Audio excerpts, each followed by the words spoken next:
have with us Joesph, who is the lead financial advisor from ACQUITY. ACQUITY is the financial advisor for Blissful Brides. And thank you so much for being with us here today, Joesph. It's my pleasure.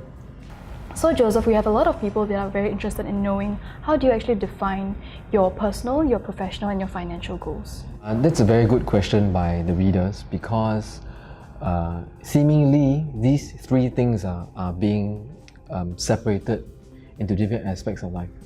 But they have a very intricate link to it. Yeah. So personal is talking about your happiness. Professional is more about accomplishments. And financial is about material things. I say it's intricate because there has to be a little bit of a linear thinking about this. It must come from somewhere. There's a point of origin. So to me, the point of origin is about financial goals, right?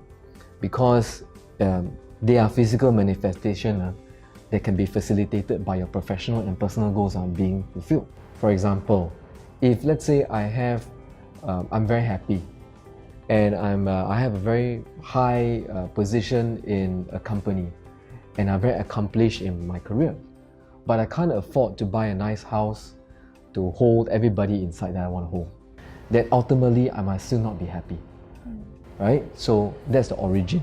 We have to start somewhere. There must be a certain distinction between personal, professional and financial goals. Because what I noticed is that in the past with like Generation Y, they are more focused towards providing income and income in terms of achieving professional goals. And with like millennials nowadays, what we are more, I feel, even for myself included, we are more focused in terms of our personal goals, which is why a lot of us don't save. We spend a lot on travel and on experiences. I understand why different generation think in a different way. Like baby boomers and to a certain extent Generation X, they were more thinking about survival. It was nation building. So they had no time to entertain thoughts about whether they have any choices. So to them it was just, okay, I need to afford certain things first before I talk about anything else. It's not wrong, but I think that we should unify all generations of thinking and give it a system. Thinking beginning with the end in mind first. Right? Think about what we want to achieve that can be facilitated by money. For example, what kind of quality of life I want, okay, when I'm retired, when I don't have an income.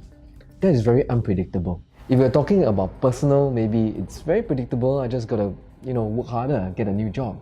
But retirement it's very long time later and it's very unpredictable. So, but we need to be able to live a certain quality of life, which is meaningful. Okay, we need to think about that first. How much does it cost?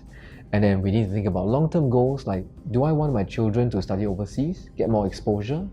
That is also very unpredictable. And then when you work back, you're thinking about things like, okay, should I upgrade to a new house? What does it mean when I live in private housing versus public housing? Right? What do I mean when I live in an apartment or a landed? Right? How much does it cost? Right? And of course, sometimes short-term things with holidays.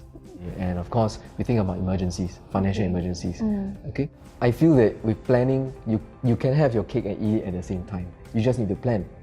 But now that I have planned all my long-term and my short-term goals, I need to ask myself a second question. So I mentioned earlier on about thinking in a linear sense. Then I think about, okay, professionally, not just about feeling accomplished. When I go to a certain stage of my career, how much am I earning? Am I in the right industry that will give me the right amount of salary at a certain stage of life?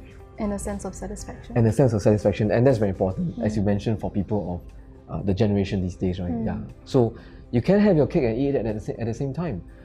Certain advanced stage of your career, you must earn a certain amount and have also an added sense of accomplishment in that career.